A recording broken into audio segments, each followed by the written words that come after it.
been hearing so far is something called human design thinking, which is really this marriage of three different components: a business viability, a technological feasibility, and then finally a market desirability. And if you get all those together and it comes into the perfect union, you've got a product that probably someone wants, and more importantly, someone is going to buy.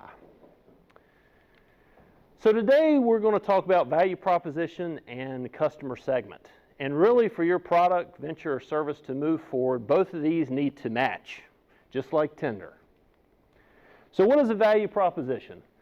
So this is in your boot camp handout, but really the reason why your customer wants to buy or use your idea, innovation, venture, or service. So what is a customer segment? Basically, it's to identify the customer that your venture, your idea, product, service, who is going to buy it at the end of the day. And we're going to get into a little bit more of that. Before turning it over to you guys to really start mapping out your value proposition and customer segment, I thought I'd run through a couple different lessons I've seen through the years. So first off, how many people know what this is? How many people have used this before? This is a good old mousetrap, spring-loaded, gold standard, uses cheese, about $2 to $3. This is the Rento-Kill. This has infrared detection to detect when the mouse comes in, kills it using CO2, sends a text to your phone to let you know that the pest has been taken care of. Costs about $150 to $300. How many of you would buy this? How many of you would? Right, so for home use, if I'm selling mouse traps, my customer segment is going to be home use. But what if I change the customer segment and now I'm focusing on hotels, grocery stores, etc.? Which one makes more sense? Right, because you probably don't see the mouse when it gets killed. Most people probably won't even know what that is. So identifying the right customer segment, even if you're just having a new mouse trap, is very important. The other thing is knowing your competition. Apparently, a lot of different people have tried to solve the mouse problem, including this guy, which can kill 10 mice per setting and drop them and hold them together. Yes, if you have that, you probably have a big problem. The other thing you want to think about in terms of value proposition, customer segment, is social awareness. So how many people here eat oysters? All right. So you've probably at some point used this standard oyster knife. Works well. It's $4.99. This is the toadfish oyster knife. Basically, they have this beautiful box that comes in, this ergonomic handle, and their whole thing is for every product sold, 10 square feet of new oyster beds are replanted. Now, why would someone spend $38.99 on this guy versus $4.99 on this one? It's all about social awareness. Because if you buy this one, you feel you're doing something for the environment. So as you're thinking about your products, think about, hey, perhaps the customer I'm going after cares about the environment or cares about some other philanthropic approach. And so maybe I can connect that to my product. Cereal aisle. So who in here eats cereal? Right here, what type of cereal you like? Raisin Bran. Raisin Bran. Frosted Flakes. Frosted Flakes. Why? Tastes good. All right, tastes good. Okay, all right. That's good. Well, let's look at a box of Lucky Charms. So, who can tell me why parents would probably buy this? All right, I heard something, I heard whole grain, but let's look at the specific packaging. Yeah, it looks enticing for children. Yeah, but what about parents? And you might not be able to see it, but right there it talks about 12 vitamins and minerals, source of calcium, 100 calories per serving. So if you're a parent, you're probably looking at the top part. Now you said that kids would love this. Why would kids love this? The colors, it pops out of them, it makes their eyes go to the gold and the Lucky Charms, and like the little leprechaun is iconic. Yeah. You're exactly right. So when you're talking with your customer, doing interviews, also think about the type of branding your product or service would have, because that's going to influence how they purchase. If you're going after, if you've created a kid's cereal and all it is basically a brown paper bag, Do you think that's going to excite them? Especially if you go back and you're sitting on a shelf like this. Probably not. Now, one lesson I want to tell all you guys is just because it sounds cool does not mean it is cool.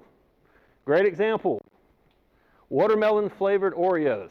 Yes, that was a real thing they put out. They sold a whole bunch because people were just kind of curious, but no more. Same thing with the candy corn Oreos. Back in the day of flip phones, ESPN had this great idea to produce a flip phone that would actually stream all their sports broadcasts. It would cost $400 and they carried it to a trade show. Nobody bought it. So just because your idea sounds cool doesn't mean you're going to have a customer at the end of the day, which is very important why you want to do those customer interviews and validate that yes, that customer is going to buy it and it makes a value proposition. Further, your customer is forever changing. Don't stop doing customer interviews. Great example. How many people were on MySpace back in the day? One or two? When I was going through high school and college, MySpace, that was it. Now who's kind of the dominant leader? Facebook. And actually, if you look at Snapchat and Instagram, they're taking over. So always continue to innovate, always continue to know what the customer wants. How many people know about Blockbuster? You used to drive and go get a videotape. Now what do? You just sit down, you just sit and watch Netflix. Same thing with cell phones. Motorola Razr back in high school, you were a cool kid if you had a Motorola Razr. Now no one even hears of Motorola. It's all Samsung. They came back out. They did come back out, but I don't know if they've taken off yet. I'm so excited to do that thing though. We have one potential customer. It's like $1,200 though. Even retail, for example, Kmart, Toys R Us, Sears, all those have been changed because Amazon and Walmart have so much buying power, which lowers the price, as well as ease of access. Finally, competition. How many people here have actually looked for competition related to their product? Now, I say that, how many people have really looked really hard? Like really, really, really hard? Okay. It's very important to know what your competition is because competition will always kick your butt. And the telecom industry is a great example. Western Union, largest telegraph operator in the U.S. back in the 1830s. They were replaced by the Bell system, which came up with the telephone. Motorola was actually the first one to do a mobile phone. IBM, the first one to do touchscreen device. Nokia, the first one that had the phone that could connect to the internet. The Ericsson, the first marketed smartphone.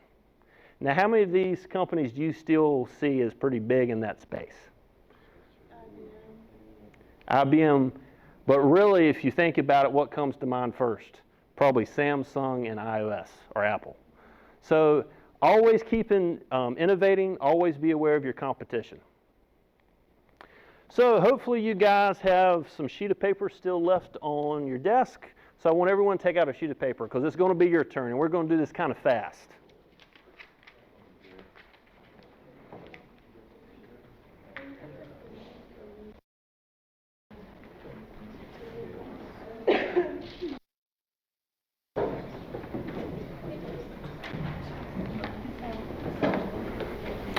All right, so first question. Who thinks they have no competition? That's a great start. Some people think they have no competition. That's not true. And I always have one person say, well, mobile phones when they first came out didn't have any competition. Well, actually they did because all the people who were on you had to convert them over to mobile phones, and therefore landlines served as competition against the first smartphone or mobile phone. So, what current products or services act as your competition? Write it down right now. I'm going to give you guys about a minute.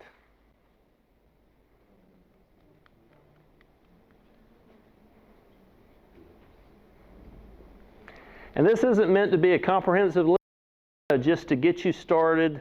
And when you do your homework tonight in the course pack, you can really start to sit down and expand this list. But just to kind of get you thinking.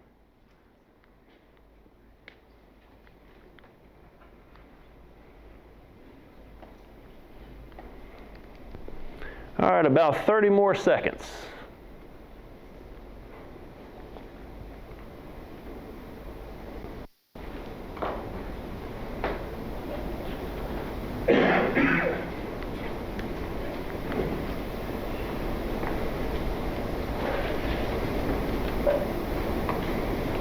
Fifteen more seconds.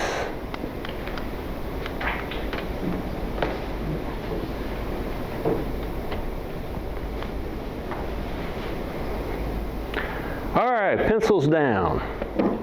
So what I want you to do now, I'm just random folks, I want you to give me a very brief sentence, and I mean brief, or else I will stop you, what your venture is, and then who your current competition is.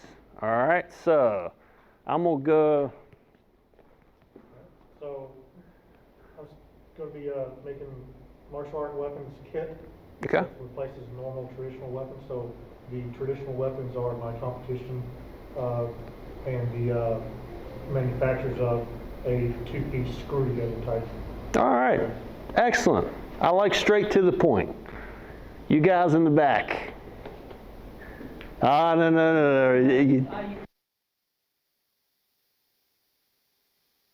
Developing a tool to evaluate for convergence insufficiency, which is one of the few objective markers of concussion.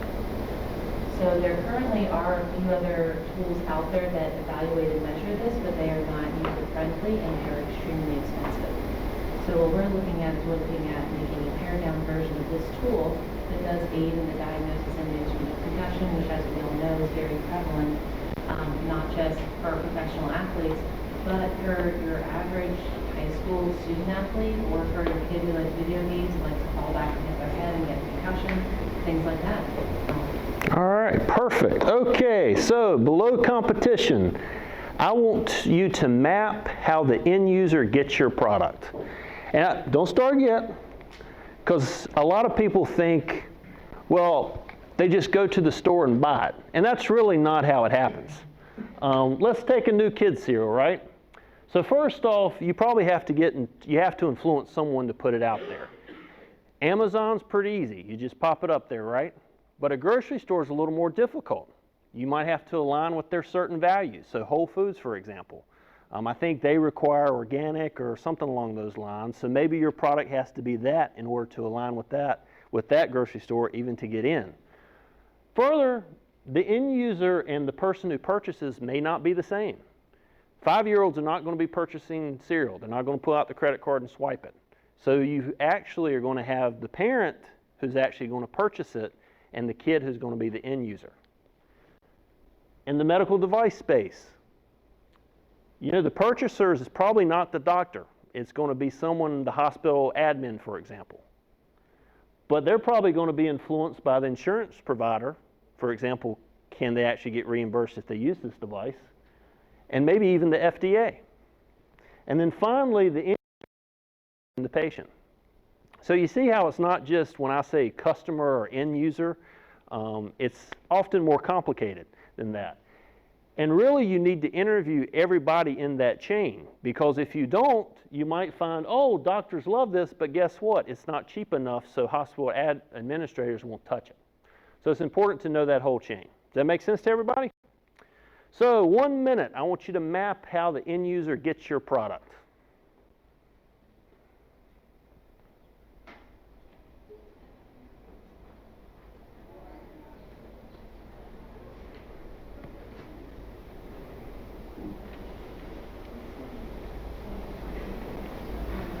You go back to the, thank you.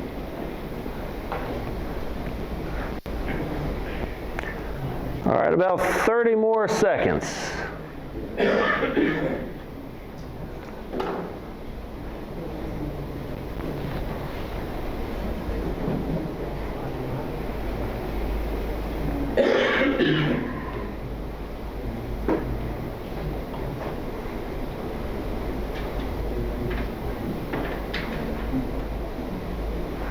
I'm going to give you guys just a little bit more time, because this one might require a little bit more writing depending on what type of product you have.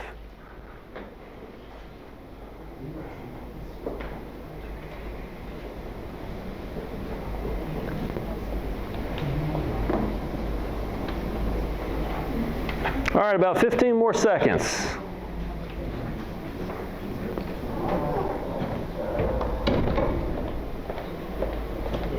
Ten seconds.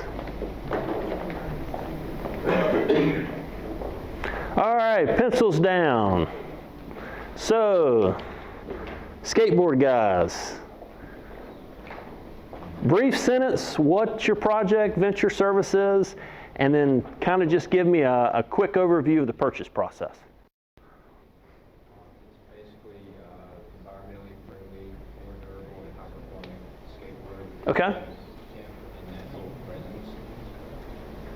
And it would just mainly sell through skate shops, like we distribute to skate shops.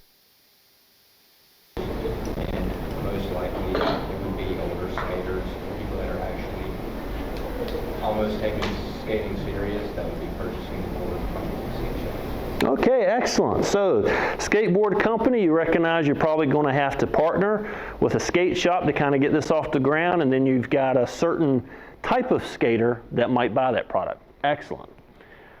All right, so who or what is a customer? So how many people think a customer is just someone who buys the product at the end of the day? Good, because they're not. When we talk about customer interviews, we're talking about anybody. That can be the purchaser, the end user, the person who influences. So when you're doing customer interviews, don't just think the person who's going to buy it. It can be anybody along that value chain that if they don't buy in, basically your whole business model can be dead in the water. That is very important. So what I want you to do is list your different customers and then select one. And remember, those customers could be anybody. It could be the person that's going to influence, where your product's at. Could be the person who buys it. Could be the end user. Any of those. And I'm going to give you guys about a minute.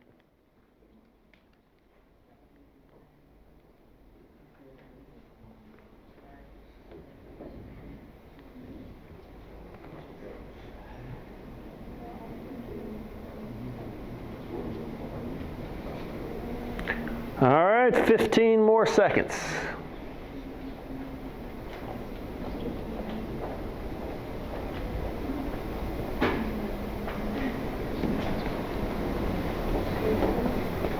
All right, put your pencils down.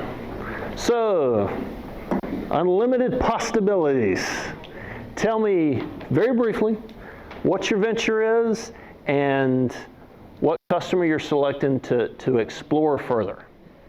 So our venture is an eco-friendly alternative to single-use plastics in healthcare. Okay. So what we currently do is we create alternative to the plastic out-of-school speculator, which you're looking to here with. Little tip they throw it at the time. We developed a version out of plastic. So the customer we picked would be doctors. Okay. So doctors have to use this. It can be doctors and nurses. They have to use this 100 times. They're always using it, so we have to make sure that it would be as efficient as the current product they are using, so they don't make them mad or upset them, and they do want to use it. All right, excellent. So, company trying to find an alternative for single-use plastics. You're going to interview doctors. Doctors is your segment. So, let me follow up with this. Are you going to interview all doctors, or are you focusing on a specific set? Probably better to focus on primary care doctors that see just your checkup, like you go for a checkup. Okay. Because they use this product every day. All right, that's an excellent segue. So now that all of you guys have selected a customer, you need to start building a customer profile. So when I say, hey, I'm going to interview all doctors, that's not good. You need to really start focusing on exactly what specific person or what specific profile would align with your product. And here are just a few different ways you can break them down. You can do it by geography, demographics, behavioral, organizational. Break it down however you think. And that is actually what I'm going to get you guys to do now. I want you to break down specifically who your product or who your customer would be. What's kind of that ideal customer? And give you guys probably about 2 minutes on this. So you could break it down by age. You could say, hey, we want people in urban cities that are between 25 and 30, that have an average income of $30,000 to $50,000, for example. You could do it based on maybe the organizational size. We want to focus on small healthcare clinics that have less than 10 people, that are located in rural towns, for example.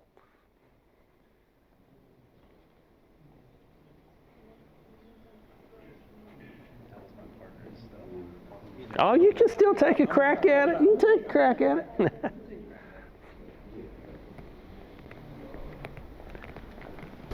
What time? Am I done? Oh, I got till 4. Okay.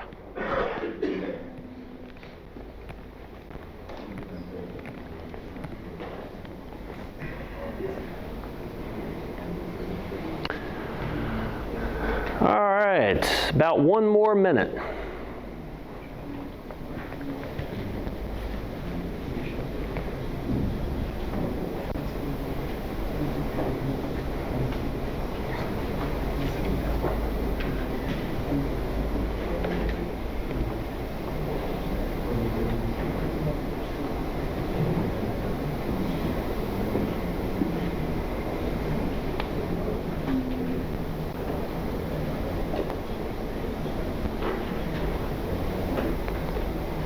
All right, about 15 more seconds.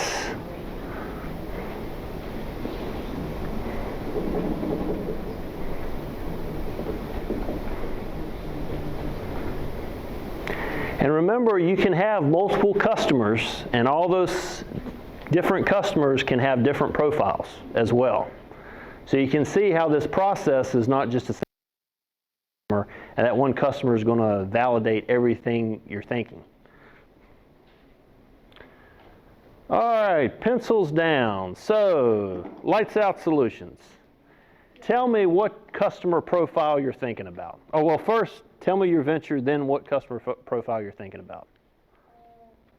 Hi, my name is Hannah Johns, and this is my partner Chris, and we came up with, well, at first, the lights out solution was really a stoplight that was gravitated towards police officers. So instead of them having to go out in the middle of the road to direct traffic in times of emergency, they could pop this up and create control within chaos, to help people get to work on time, move things along a lot quicker. But now we kind of, with Rudy, our prototype, we've kind of switched to doing displays and signs along with making it a multi-universal display unit.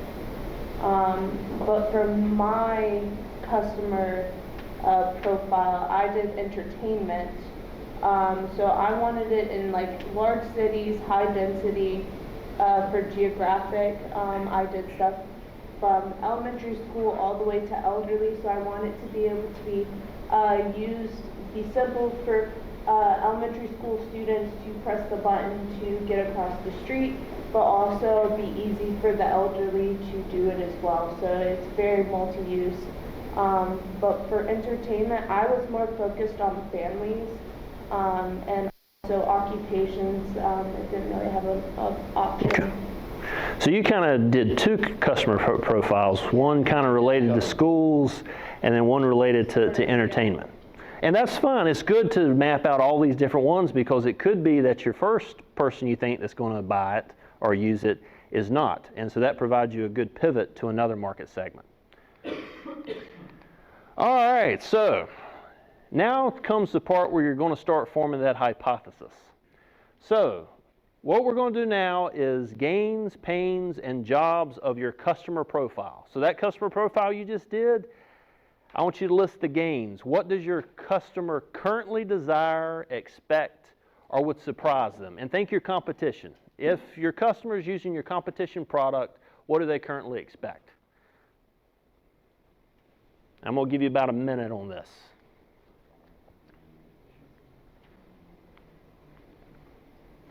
And remember, this part, we're not talking about your product, we're talking about your customer.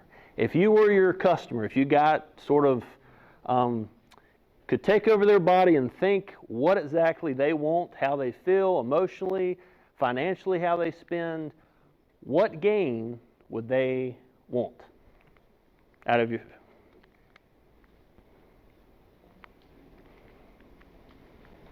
All right, about 30 more seconds.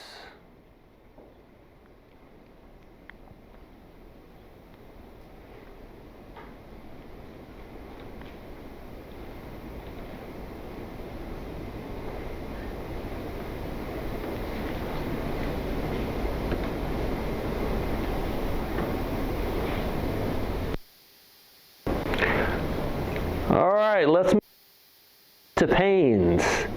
What causes your customer a decrease in satisfaction? Think competition as well. So if let's rewind time back to the 80s, and I've got a landline phone, what would be a pain of mine? It's the fact I got this long cord, and if I walk around the house, that cord wraps around me several times. So that's the pain of the customer. So write down the pains. Give you about another minute. What pains your customer currently? Maybe it's convenience factor.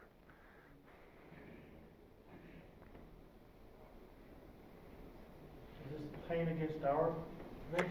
No, this is what your customer, if you were a customer and you had your competitor's product, what would pain them?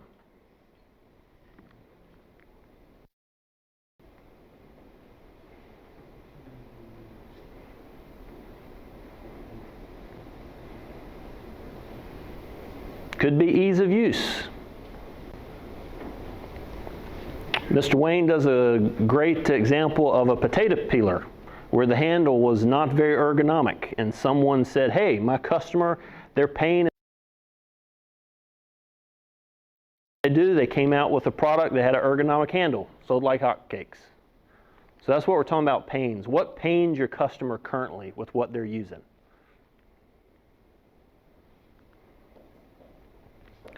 About 15 more seconds.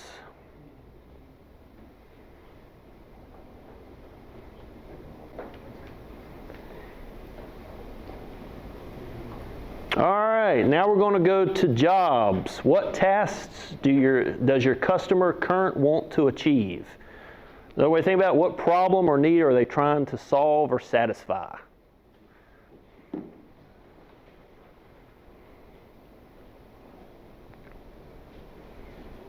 Think about video game streaming, right? So if we go back in the past, hey, I can only play the video game one-on-one against the computer. I can't join my friends.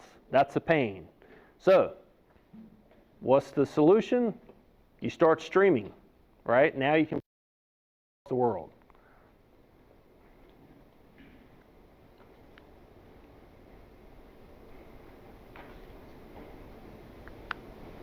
All right, about another 15 seconds.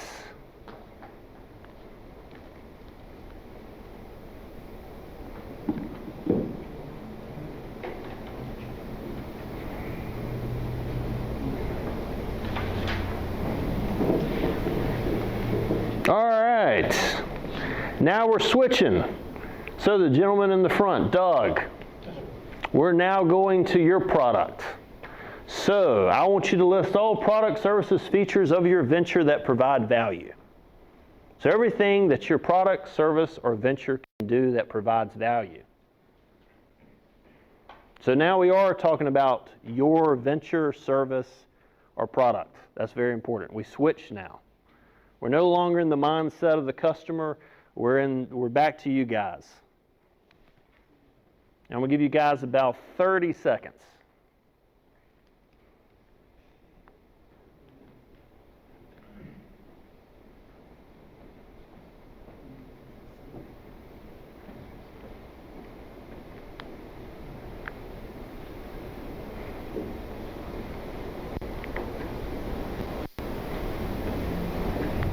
And these products or services, features don't have to be tangible.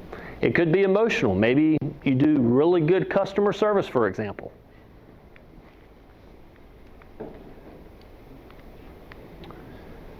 All right, let's switch to the next one.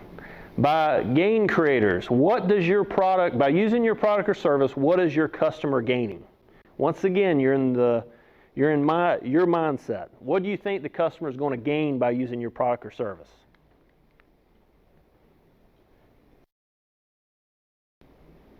And give you guys about 45 seconds on this one.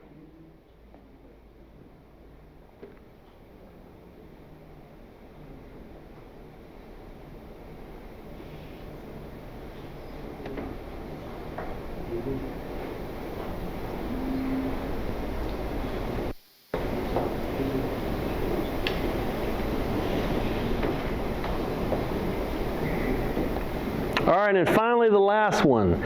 By using your product or service, how are you eliminating or reducing a pain?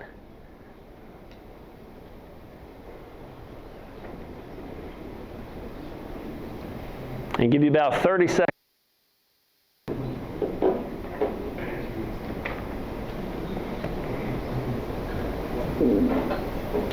And hopefully you've written down something for all these, because if you haven't, you're going to be in a lot of trouble the next slide.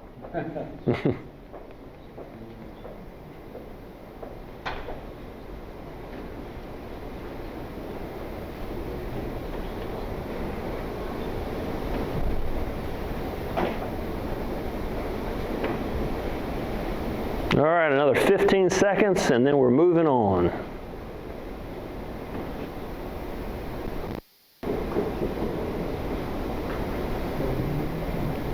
All right. So now what I want you to do is I want you to take that first set we worked on, the customer mindset. What are their pains? What are their gains? What job or task do they want to complete? And I want you to pair it, hopefully, with something you've got on your product side, of it being a gain creator, a pain reliever, or a product, a feature, for example. I want you to do some pairing. Where do you see there's a complement, right? So maybe it's, I'm a kid, I get bored playing video games by myself. And on the job side, hey, a feature is we created a streaming platform so you can connect with people all across the world. So a pain of theirs is solved by a gain of yours. All right, so I'm going to give you about a minute to do that pairing.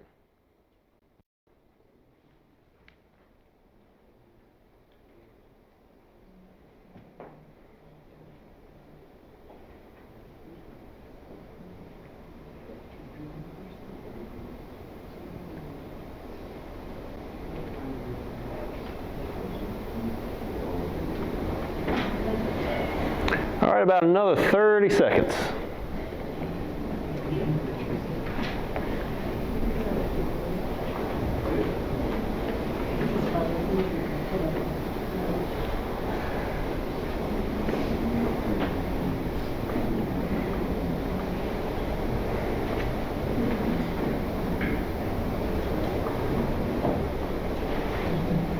All right, pencils down. So how many people remember Marty talking about a hypothesis? Okay. Form that match, that pairing between on the customer thinking side and your product side, that is a hypothesis. Why is it a hypothesis? You have not proved it yet. Or you don't have any data that suggests that's real. Now, what are you going to do to make it appear or suggest that your hypothesis is right? Interview people. You're exactly right. So now do you see how the whole thing kind of connects from your customer segment and your value proposition and how you form a hypothesis? Make sense to everybody? Any questions?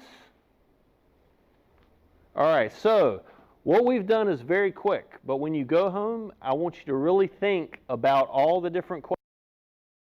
Spend some additional time because you probably haven't really thought about all their pains, all their gains, really laid out your product features. And this is really going to help you down the line. The more thinking and in terms of alignment up front is going to save you a lot of heartache at the end. All right, I'm going to turn it over to Marty.